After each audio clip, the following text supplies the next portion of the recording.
السلام علیکم ورحمۃ اللہ وبرکاتہ۔ محترم ناظرین و سامعین، مختصر مگر پر اثر پروگرام میں ہوں آپ کا میزبان حافظ محمد اسحاق سلفی۔ آج کے اس پروگرام میں محرم الحرام کے حوالے سے ہم اپنے مہمانان گرامی سے کچھ سوالات کریں گے۔ جن مہمانان گرامی سے ہم سوالات کریں گے ان کا تعارف کرانا میں پہلے ضروری سمجھتا ہوں۔ میرے دائیں طرف پیکر اخلاص محترم جناب حضرت مولانا راشد منیر تبسم صاحب، مدیر محمدی انسٹیٹیوٹ فیصل آباد، اور میرے بائیں طرف عظیم اسکالر محترم جناب حضرت مولانا محمد احمد صاحب۔ میں مہمانان گرامی کو پروگرام میں آنے پر خوش آمدید کہتا ہوں، اور اس کے ساتھ محترم جناب راشد منیر تبسم صاحب سے سوال کرنا چاہوں گا کہ محرم الحرام یہ حرمت والے مہینوں میں سے ایک ہے، تو شیخ بتائیں کہ حرمت والے مہینے کون کون سے ہیں اور ان کے نام کی وجہ تسمیہ کیا ہے؟ سوال کا جواب دیتے ہیں محترم جناب راشد منیر تبسم صاحب۔ السلام علیکم ورحمۃ اللہ وبرکاتہ۔ محترم جناب حافظ اسحاق سلفی صاحب حفظہ اللہ تعالی نے جو سوال کیا ہے وہ سوال ہے کہ قرآن و حدیث کی روشنی میں حرمت والے مہینے کون کون سے ہیں؟ تو اللہ رب العزت نے سورہ توبہ آیت نمبر 36 میں فرمایا، ان عدت الشہور عند اللہ 12 شہرا فی کتاب اللہ یوم خلق السماوات والارض منها 4 حرم، صدق اللہ العظیم۔ کہ اللہ رب العزت نے مہینوں کی گنتی شروع سے ہی، آغاز سے ہی، تخلیق کائنات سے ہی، زمین و آسمان سے جب سے نظام قائم کیا تب سے اللہ رب العزت نے مہینوں کی گنتی 12 بنائی ہے۔ ان 12 مہینوں میں سے منہا 4 حرم، 4 مہینے حرمت والے ہیں ابتدا سے لے کے۔ تو وہ 4 مہینے جو حرمت والے ہیں، یعنی کل تعداد مہینوں کی 12 ہے، 12 میں سے 4 حرمت والے ہیں: ذوالقعدہ، ذوالحجہ، محرم الحرام اور رجب۔ یہ 4 مہینے ہیں، یعنی حرمت والے مہینوں کی ترتیب ایسی ہے: پہلا مہینہ ذوالقعدہ، دوسرا مہینہ ذوالحجہ، تیسرا مہینہ محرم اور چوتھا مہینہ رجب۔ اور اسلامی مہینوں کے اعتبار سے جو ان کی گنتی بنتی ہے تو 11واں مہینہ، یعنی ذوالقعدہ 11واں مہینہ ہے، ذوالحجہ 12واں مہینہ ہے، محرم پہلا مہینہ ہے اور رجب 7واں مہینہ ہے۔ یعنی 3 مہینے اکٹھے آ رہے ہیں، 11واں، 12واں اور پہلا، یہ پے در پے ایک دوسرے کے ساتھ ملے ہوئے ہیں۔ اور رجب کا مہینہ یہ درمیان میں ہے، یہ 7واں مہینہ ہے۔ تو اس کے ساتھ ساتھ یہ جو سوال تھا، یعنی جس میں قرآن مجید میں یہ بات تو آ گئی کہ مہینے 12 ہیں اور 12 میں سے منہا 4 حرم، 4 حرمت والے ہیں، وہ کون کون سے ہیں حرمت والے؟ یہ مسئلہ حدیث سے ملتا ہے، یعنی حجیت حدیث کا معاملہ کہ حدیث حجت ہے، قرآن کو حدیث کے بغیر نہیں سمجھا جا سکتا۔ تو پھر میرے حافظ صاحب نے اس کے ساتھ ایک اور بھی سوال کیا کہ حرمت والے مہینوں کی وجہ تسمیہ کیا ہے؟ تو وجہ تسمیہ کے حوالے سے پہلا مہینہ ذوالقعدہ کا، ذوالقعدہ کے مہینے میں گویا کہ بیٹھ جایا کرتے، اس مہینے میں لڑائی جھگڑے کو عرب والے ترک کر دیتے، سفر کو ترک کر دیتے، جھگڑوں کو ختم کر دیتے۔ تو ذوالقعدہ یعنی امن میں آ جانا، بیٹھ جانا، اپنی سابقہ لڑائی اور جنگوں کو ختم کر کے، اس حوالے سے اس نسبت سے ذوالقعدہ کی طرف نسبت ہوتی ہے۔ یعنی ذوالقعدہ جو ہے یہ قعدہ سے ہے، جو ہم نماز کے اندر بھی قعدہ کرتے ہیں، بیٹھتے ہیں، تو اسی سے جو ہے وہ استعارہ کے طور پر لیا گیا ہے کہ وہ لڑائی سے، جنگ سے وہ رک جاتے تھے، بیٹھ جاتے تھے، اس لیے اس مہینے کو ذوالقعدہ کہتے ہیں۔ اور ذوالحجہ یہ تو حج کا مہینہ ہے، یعنی یہ امن کے مہینے ہیں، ان میں جنگ و جدال نہیں ہوگا، تو امن کے لیے حج کے مہینوں میں، یعنی پہلا مہینہ حج کا جو ہے ذوالقعدہ جو ہے، اس میں بھی امن، اور اس کے بعد ذوالحجہ کا مہینہ بھی امن کا، پھر محرم کا مہینہ، یعنی شروع کا مہینہ بھی، آخر کا مہینہ بھی، اور درمیان میں ذوالحجہ کا مہینہ، کہ جنگ و جدال نہ ہو، امن والے شہر میں امن کے ساتھ رہا جائے اور حج کی فریضے کو ادا کیا جائے۔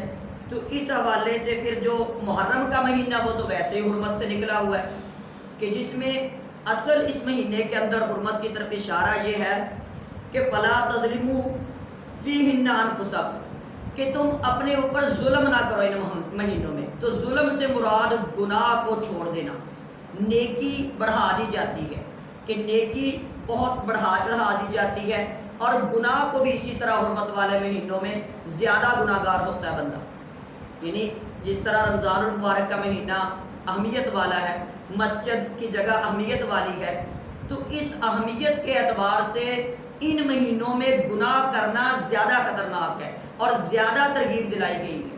اس سے قطعاً یہ مراد نہیں ہے کہ عام دنوں میں بندہ اپنے اوپر ظلم کر لے، عام دنوں میں گناہ کر لے، ایسا قطعاً مراد نہیں ہے، یعنی خصوصیت مراد ہے۔ اس کو آپ ایسے سمجھ لیں حدیث کی روشنی میں، یا قرآن کی آیت بھی ہے کہ حافظوا علی الصلوات والصلاۃ الوسطیٰ، کہ نمازوں کی حفاظت کرو، خصوصاً درمیانی نماز کی۔ تو اس سے یہ تو مراد نہیں ہے کہ درمیانی نماز وسطیٰ کے علاوہ دوسری نمازوں کی حفاظت نہیں کرنی، یعنی ان مہینوں میں، حرمت والے مہینوں میں ٹریننگ کر کے 4 مہینوں میں، تو دوسرے مہینوں کے لیے بھی گویا کہ اس طرح اپنے آپ کو تیار کر لو کہ جیسے حرمت والے مہینے امن کے ساتھ گزارے ہیں، اسی طرح دوسرے مہینوں میں بھی ٹریننگ ہو جائے۔ تو یہ اس کی کچھ وجہ تسمیہ ہے اس حوالے سے کہ حرمت والے مہینوں میں، یعنی جو قرآن کریم محترم ناظرین سامعین، جو قرآن کریم کہتا ہے کہ فَلَا تَظْلِمُوا فِيهِنَّ أَنفُسَكُمْ، ان مہینوں میں اپنے اوپر ظلم نہ کرو، یعنی ویسے تو ظلم کسی مہینے کسی دن بھی نہیں کرنا چاہیے، ان مہینوں کے اندر خصوصی طور پر یہ ہے کہ انسان نہ اپنے اوپر ظلم کرے نہ کسی پر ظلم کرے۔ تو یہ حرمت کے حوالے سے، محرم الحرام کے حوالے سے گفتگو کر رہے تھے، سوال کا جواب دے رہے تھے مولانا راشد میر تبسم صاحب۔ اب میں اسی حوالے سے ایک بڑا ہی اہم سوال ہے جو اس مہینے میں آ کر لوگوں کے ذہنوں کے اندر اٹھتا ہے کہ محرم کے مہینے میں کیا نکاح ہو سکتا ہے، شادی ہو سکتی ہے؟ یہ ایک بڑا اہم سوال ہے۔ بعض لوگ کہتے ہیں ہو سکتی ہے، بعض کہتے ہیں نہیں کرنی چاہیے، لیکن ممنوع ہے، یہ حرام ہے، تو یہ کیوں ہے؟ اگر شادی باقی مہینوں میں ہو سکتی ہے تو اس مہینے میں کیوں نہیں ہو سکتی؟ تو اس سوال کا جواب ہم چاہیں گے محترم جناب محمد احمد صاحب سے کہ وہ ہمیں اس کے بارے میں ہمارا رہنمائی فرمائیں کہ کیا محرم الحرام کے مہینے میں نکاح کی، شادی کی ممانعت ہے؟ الحمدللہ والصلاۃ والسلام علی رسول اللہ۔ جی شیخ صاحب، ہماری بات چل رہی ہے محرم الحرام کی فضیلت کے حوالے سے۔ محرم الحرام کی فضیلت شیخ راشد صاحب حفظہ اللہ نے ہمیں بتائی ہے کہ اللہ رب العزت نے اس کو حرمت والا قرار دیا۔ جیسے ہی محرم الحرام کو حرمت والا قرار دیا ہے، اسی طریقہ سے اس سے پہلے، اس سے قبل 2 مہینے اللہ رب العزت نے ان کو بھی حرمت والا قرار دیا۔ اگر ان میں شادی کی کوئی ممانعت نہیں ہے، ان میں شادی سے کوئی نہیں روکتا، تو پھر اس سے کیوں روکا جاتا ہے؟ اصل میں اس سے پیچھے ایک بنیادی وجہ یہ ہے کہ لوگوں کو اس حرمت والے مہینے سے ہٹا کر اس محرم کے مہینے کو ایک اور نئے کھاتے میں ڈالنے کی کوشش کی جاتی ہے۔ وہ نیا کھاتا کیا ہے؟ وہ نیا حساب کیا ہے؟ وہ یہ ہے کہ اس امت کے کچھ لوگ وہ یہ کہتے ہیں کہ حضرت حسین رضی اللہ عنہ وہ اس مہینے میں شہید ہوئے، ان کو اس مہینے میں شہید کیا گیا، تو ہم ان کے شہادت کی وجہ سے سوگ مناتے ہوئے پورے محرم میں شادی نہیں کریں گے، کوئی بھی خوشی کا کام نہیں کریں گے، تاکہ بعض لوگ اپنی 4 پہیاں الٹی کر دیتے ہیں اور ننگے پاؤں چلنا شروع کر دیتے ہیں کہ ہم نے اس مہینے میں کوئی بھی خوشی کا کام نہیں کرنا۔ محترم بھائیو، یہ بات یاد رہے کہ رسول کائنات علیہ الصلوۃ والتسلیم کی احادیث سے یہ بات ہمیں پتہ چلتی ہے کہ کسی بھی میت پر 3 دن سے زیادہ افسوس کرنا جائز نہیں ہے۔ کسی بھی میت پر کسی شخص کے لیے 3 دن سے زیادہ افسوس کرنا جائز نہیں ہے. صرف ایک ذات کو اللہ رب العزت کی طرف سے اجازت ہے. نبی کائنات علیہ الصلوۃ والتسلیم کی حدیث میں اجازت ملتی ہے عورت وہ اپنے خامد کی وجہ سے 4 ماہ اور 10 دن حالت سوگ میں گزار سکتی ہے. اس کے علاوہ نبی کائنات علیہ الصلوۃ والتسلیم کے صحابہ کا یہ عمل رہا ہے, صحابیات کا یہ عمل رہا ہے. ام عطیہ رضی اللہ عنہا, ان کا بیٹا فوت ہو گیا تو انہوں نے تیسرے دن خوشبو منگوائی اور خود کو لگائی. لوگوں نے پوچھا, قریب کی عورتوں نے پوچھا, آپ نے یہ کام کیا کیا کہ آپ کا بیٹا فوت ہوا؟ تو انہوں نے پھر یہ حدیث پڑھ کے بتائی کہ اللہ کے نبی صلی اللہ علیہ وسلم نے منع کیا ہے کہ کسی شخص کے لیے جائز ہی نہیں ہے کہ وہ 3 دن سے زیادہ میت پر اس طریقے سے افسوس کرے. تو محترم بھائیو, حضرت حسین رضی اللہ عنہ کو اس دنیا سے گئے 1300 سے زائد سال کا عرصہ گزر چکا ہے. 1380 سال کے قریب کا عرصہ حضرت حسین رضی اللہ عنہ کو اس دنیا سے گئے ہوئے گزر چکا ہے. کہاں وہ 61 ہجری اور کہاں یہ آج کی دنیا. کتنے عرصے کے بعد اگر آج بھی کوئی شخص وہی ذہن رکھتا ہے تو پھر ہم اس سے ایک بڑا معصومانہ سا سوال کرتے ہیں, اگر حضرت حسین رضی اللہ عنہ کی شہادت کا افسوس ہے, اگر ان سے کے دنیا سے جانے کا افسوس ہے, تو کیا حضرت حسن رضی اللہ عنہ جو انہی کے بڑے بھائی ہیں ان کا کوئی افسوس نہیں ہے؟ وہ محرم میں فوت ہوئے ہیں حضرت حسین رضی اللہ عنہ, اور حضرت حسن رضی اللہ عنہ سفر میں فوت ہوئے, لہذا سفر میں بھی شادیوں کو حرام قرار دو. جیسے محرم میں شادیاں حرام ہیں اس طریقے سے پھر سفر میں بھی شادیاں حرام ہونی چاہیے. جس طریقے سے محرم میں تمہارے یہ نئے طریقے ایجاد ہوتے ہیں اس طریقے سے پھر سفر میں بھی ہونے چاہیے. یعنی شیخ جو آپ فرما رہے ہیں اس کی روشنی میں جو ہمیں نتیجہ مل رہا ہے وہ یہ ہے کہ محرم الحرام کے اندر نکاح کی کوئی ممانعت نہیں ہے. قطعی طور پر نبی کائنات علیہ السلام کی کسی حدیث سے کوئی بھی ممانعت نہیں ہے. دین جو ہے وہ الیوم اکملت لکم دینکم واتممت علیکم نعمتی ورضیت لکم الاسلام دینا. دین جو ہے وہ مکمل ہو چکا تھا نبی صلی اللہ علیہ وسلم کے زمانے میں. اب اس کے بعد دین کے جو مسائل ہیں اس کے بارے میں ہم کس چیز کو حلال حرام ممنوع اپنی طرف سے نہیں کہہ سکتے. لیکن البتہ محترم ناظرین و سامعین, ایک بات اس سے یہ بھی ثابت ہوتی ہے کہ محرم الحرام کے اندر نکاح کرنا جائز ہے, شادی کرنا جائز ہے, رخصت ہے. لیکن اگر کوئی آدمی جان بوجھ کر وہ 10 محرم کو رکھتا ہے, اس لیے رکھتا ہے کہ حضرت حسین رضی اللہ تعالیٰ عنہ کی شہادت ہوئی تھی, اس دن میں نے اپنے بیٹے کا نکاح کرنا ہے, خاص کسی اپنے دل کے اندر کوئی چیز رکھتے ہوئے, تو یہ عمل بھی ناپسندیدہ ہے. جان بوجھ کر کس چیز کو رکھنا کوئی شے جی اسی کو تو ناسبیت کہتے ہیں کہ حضرت حسین رضی اللہ عنہ کی شہادت کے دن وہ ایک خاص طرز کی خوشی منانا, اگر اس خاص طرز کا افسوس کرنے کی اور غم کرنے کی اجازت نہیں ہے, اسی طریقے سے اس خاص طرز کی خوشی منانے کی بھی اجازت نہیں ہے. ہاں ایک عام روٹین کے اعتبار سے شیخ صاحب آپ اپنی روٹین کے اعتبار سے شادی رکھنا چاہ رہے ہیں تو 10 محرم کے دن آ گیا, آپ اس میں شادی رکھ سکتے ہیں, اس میں کوئی بھی حرج نہیں ہے. بلکہ میں تاریخ اسلام کو دیکھ رہا تھا, مجھے کئی ایک اکابر اسلاف کی شادیوں کے واقعات محرم میں ملے, اور میں نے دوسری مرتبہ تاریخ کو دیکھا تو مجھے پورے سال کا کوئی ایک مہینہ ایسا نہیں نظر آیا جس میں کوئی تاریخ اسلام کی بڑی شخصیت نے اس دنیا سے انتقال نہ کیا ہو. تو میں پھر اس نتیجے پر پہنچا ہوں کہ یہ جو ہمارے معاملات ہیں اپنی ترتیب کے ساتھ چلنے چاہیے. وہاں پر جہاں پر ہمیں روک دیا گیا ہمیں رک جانا چاہیے. جس جگہ پر ہم سے کسی چیز کا مطالبہ نہیں کیا گیا اس کو خاموشی سے جائز سمجھتے ہوئے کر لینا چاہیے, کیونکہ اگر ہم یہ کریں گے تو پھر ہم بہت ساری پابندیاں اپنے اوپر لگا کر اپنے آپ کو بہت ہی زیادہ تنگ بنا دیں گے. یعنی افراط و تفرید کے اندر نہیں پڑھنا چاہیے. افراط و تفرید کے اندر پڑھیں گے تو پھر وہی ہوگا جو ناسبیت کر رہی ہے اور جو رافضیت کر رہی ہے. افراد کے اندر اور تفرید کے اندر, ناسبیت میں کے اندر بھی نہیں جانا ہم نے نہ رافضیت کے اندر بھی نہیں جانا. ہم نے اعتدال میں رہتے ہوئے ہم نے محرم الحرام کے اندر وہ عوامل کرنے ہیں جو ہمیں شریعت نے بتائے ہیں, جو ہمیں دین اسلام نے بتائے ہیں. تو محترم ناظرین و سامعین, اس کے ساتھ ساتھ ہم یہ سمجھیں گے کہ یہ محرم الحرام میں جو روزہ رکھا جاتا ہے تو کیا محرم الحرام کا روزہ جو ہے وہ رکھنا چاہیے یا نہیں. اگر رکھنا چاہیے تو اس کی کیا فضیلت ہے اور کیوں رکھنا چاہیے. محترم جناب راشد منیر صاحب اس سوال کا جواب دیں گے کہ عاشورہ کا روزہ محرم الحرام کے روزے بارے میں بتائیں، اس کی اہمیت اور فضیلت کے بارے میں۔ جی حفصہ، آپ نے بڑا اہم سوال کیا کہ محرم الحرام کے حوالے سے بہت ساری پابندیاں اپنے اوپر لگا لی جاتی ہیں کہ آیا شریعت کی روشنی میں محرم کی حرمت کیا ہے، سنت کی روشنی میں اس کی فضیلت کیا ہے، سنت کی روشنی میں کس طریقے سے انسان کو فوائد مل سکتے ہیں۔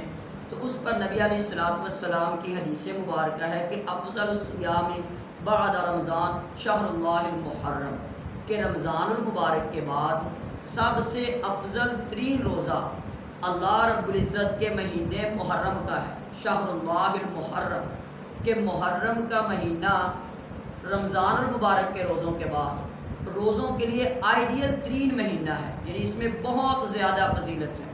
عاشورہ محرم کے روزے کی فضیلت تو اس قدر کہ ایک سال کے گناہ معاف ہو جاتے ہیں، اور وہ تو فرضیت کے اعتبار سے باقاعدہ رمضان المبارک کے روزے کی فرضیت سے قبل وہ فرضیت کے اعتبار سے تھا، یعنی شرعی اعتبار سے جو ہمیں نقطہ نظر یہ نظر آیا حدیث کی روشنی میں کہ محرم کی حرمت کا بہترین طریقہ یہ ہے کہ کثرت کے ساتھ محرم کے مہینے کے اندر روزے رکھے جائیں، اور یہ مہینہ اسلامی سن کا پہلا مہینہ ہے، یعنی آخری مہینہ ذوالحجہ ہے 12واں، پہلا مہینہ جو ہے یہ محرم ہے۔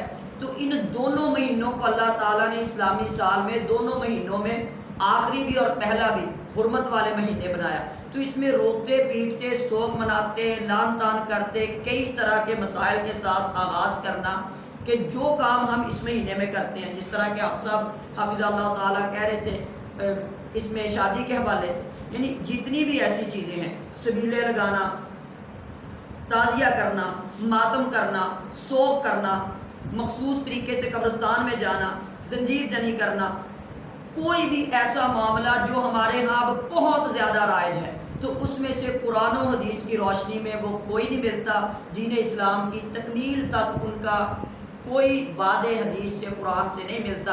آپ وسلم کی زندگی میں یہ محرم کا مہینہ آیا تو آپ نے ان میں سے نہ تو اس قدر پابندیاں لگائی، نہ اس کو سوگ کا مہینہ قرار دیا، نہ ہی کئی طرح کی خرافات اور بدعات جن کو دین بنا کے آج پیش کیا گیا۔ 50 سال بعد سیدنا حسین بن علی رضی اللہ عنہ کی شہادت کی نسبت کی طرف جوڑ کے ایک پورا نیا دین گاڑ لیا گیا ہے جو الیوم اکملت لکم دینکم کے اندر موجود نہیں۔ یعنی جو حرمت والے مہینے ہیں محرم الحرام، ان میں سے ایک مہینہ ہے، اس کی حرمت حضرت حسین رضی اللہ تعالیٰ عنہ کی شہادت کے ساتھ حرمت نہیں ہے، اس کا تعلق، حرمت کا تعلق حضرت حسین رضی اللہ تعالیٰ عنہ کی شہادت کے ساتھ نہیں ہے، بلکہ اس کا تعلق تو پہلے سے ہے۔ یہ تو نبی علیہ السلام کے زمانے میں قرآن کریم نے اس کو ذکر کیا ہے۔ حضرت حسین رضی اللہ تعالیٰ عنہ کی شہادت تو قرآن کریم کے نازل ہونے کے تکمیل کی کتنے بعد ہوئی ہے، 61 ہجری کو ہوئی ہے۔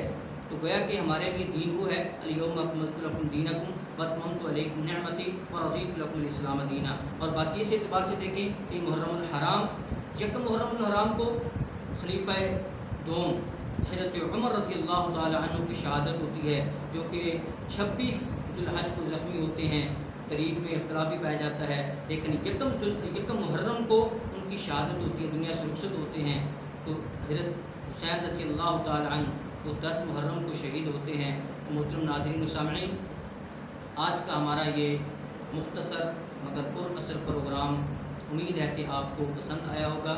آپ ہمارے اس پروگرام کو سبسکرائب کیجئے، ہمارے پروگرام یہ چینل، اس کا یوٹیوب چینل پیغام اسلام PAIGHAM _EISLAM، اور اس پروگرام کی بہتری کے لیے کمنٹس کی صورت میں اپنی تجاویز ضرور دیں، اور اس کے ساتھ ساتھ اگر آپ کو یہ پروگرام پسند آیا ہے تو آپ لائک بھی کیجئے اور شیئر بھی کیجئے۔ اگر ہمارا پروگرام پسند نہیں آیا تو آپ شیئر بھی نہ کیجئے، لائک بھی نہ کیجئے۔